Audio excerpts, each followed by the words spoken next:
Hey guys, subscribe for daily content. And if you're shopping for gear, make sure you check out the description for the newest items at some of the very best online retailers. There's also links for some of the items that I personally recommend. Thanks! What's going on YouTube? Metal Complex here, and today I have what will almost certainly be a very, very entertaining knife unboxing slash first impressions video. Thanks so much to Tools for Gents and Midgards Messer for sending in what appears to be, I'm going to guess, one huge knife and one, holy crap, I can't even imagine what's in there knife.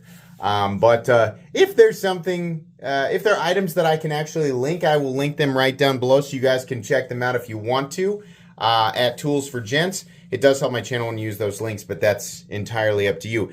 Thanks so much to my patrons for supporting me, and please make sure to follow me on Instagram at metal_complex.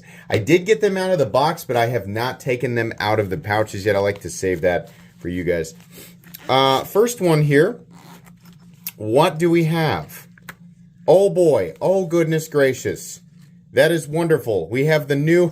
I've wanted this since I handled the first one. This is the mini Viking in blue. But the one that they sent me, they're like, "Now we need that one back."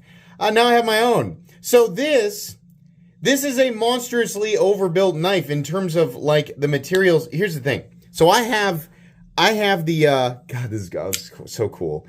I have the, what does it say right there? Serial number 111. Okay, and these are most likely still CPM. I think they're still CPM D2. I'm not really sure. Oh, they have the little twisty thing on them now. Oh, and they tightened it down. It's now, this is now not loose and flopping. This is now like something that has like a specific, hold on, shredding my fingernails there. So there it's open, and this is cool. This was not on the first Viking models, and now it's closed. So it acts as a secondary lock holding the frame lock in place. This is very cool. These have the same blade stock thicknesses as the full-size variants. They're a little bit shorter, but the titanium is actually thicker. This guy is also a much more wieldy size. It makes a little bit more sense. I think it's maybe just shy of about 8 inches. That is such a beast of a knife. Oh man, I wanted that one so badly. Okay, cool. Yeah, no, it's almost 8 inches exactly. Maybe just shy. Well, no, if you measure it to the back of this, where the jimping pops out of the back of the handle, right? We're cheating a little bit there, but yeah, it's about 8 inches. I'm going to guess about a 3.5 inch blade. If you're going to EDC an overbuilt knife, right? If you're just like I just really want to, I don't care if it's necessarily, like ultra practical or anything. There we go. Other direction. Then, this is, I would say, a more reasonable choice. The blue actually really does look good on this. The other cool thing about the Viking is that it runs on washers. So, can I reverse flick it? The D10 I think is tuned up a little bit on these guys. I'm certain that I could do that with it, but realistically, it's going to be more of a pinch open, right? Or the sort of Medford open. This very much makes me think of the like the size of it. This has its own profile. Far and away its own profile, but it reminds me the most of the Medford Praetorian tie, except it's actually comfortable in my hand. I gotta admit, as somebody who used to own that knife, right? This is pretty cool. Awesome, very, very cool.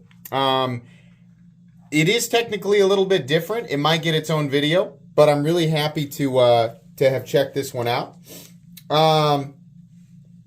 The new Viking has a special lock at the... Oh, yeah, okay. Thank you. Perfect. I'm reading that note. Okay. So what is in this one? What the heck is this? Oh! What? Okay. Okay, awesome. The big one, too. I'm just so happy right now. I can give you a perfect example here. So this is cool that they use the new lock, and it's nice that, I don't know if they did this because I was complaining about it or if they just decided like, yeah, that just makes sense. But I think, yeah, both of these locks are a little bit more, you know, like it takes a little bit more effort to like screw them down and unscrew them. I'm going to guess you could probably alter the tension by manipulating that screw right there. But that is very, very cool. Oh, man. I might have to do something special because I have the original Viking, right? This might be an opportunity for me to do something special with this knife. This is the OG, right? And this one I got secondary. I got it from the secondary market. It's just after, you know, handling this knife for the first time, I thought I would very much like to have that, right? But now I've got a couple of them here, so this might be a good opportunity to do something fun. Might just have to, you know, kind of hang on and see what I decide to do here. But that's very exciting. Thank you so much to Tools for Gents. I'm going to guess that these are available at the time that you're watching this video. So if you missed an opportunity to get in on the first Vikings, these are there. They are expensive. From what I remember, these are something like 350 euros, right? So yeah, they're expensive, right? These knives are not going to be for everybody. I'm going to guess like the past run of the Viking, they are a limited run, right? So if you're interested, great, they're there. If you're not, that's also understandable, right? I can't decide if personally I like the mini one or the big one more. I think, truthfully, the big one is just fun. It's the type of object that makes me want to sort of just sit on the couch and just flip it and enjoy it. And while it's obviously plenty capable of being used, I mean, it has everything that we would want, right? Full milled pocket clip, milled backspacer. It has a very nicely ground and well polished CPM D2 blade. I'm sure some people would prefer a different steel, and honestly, I would as well. But we have the lock bar inserts, runs on washers, has the secondary lock. If you so chose to use this, then it would absolutely serve you well. I'm thinking that the little guy just, you know, the little guy I think is actually thicker behind the edge. It absolutely is. It has to be. Yeah.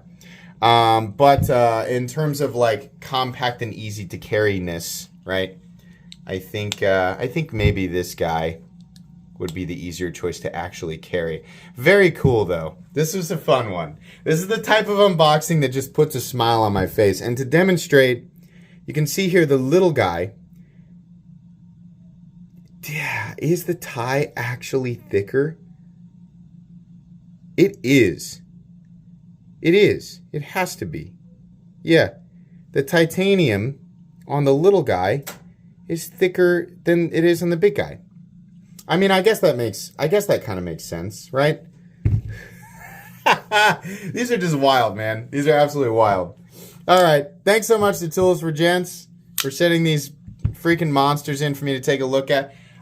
We'll do another video on these individually and just talk about the differences between this and the original version, right? I'll probably put them both in one video just to make it short. But I will, now that I have the little one, I would like to carry that one around a little bit and just kind of experience it and give you guys my thoughts afterwards. So expect to see a full comprehensive review of these two knives in the same video here in a couple of weeks.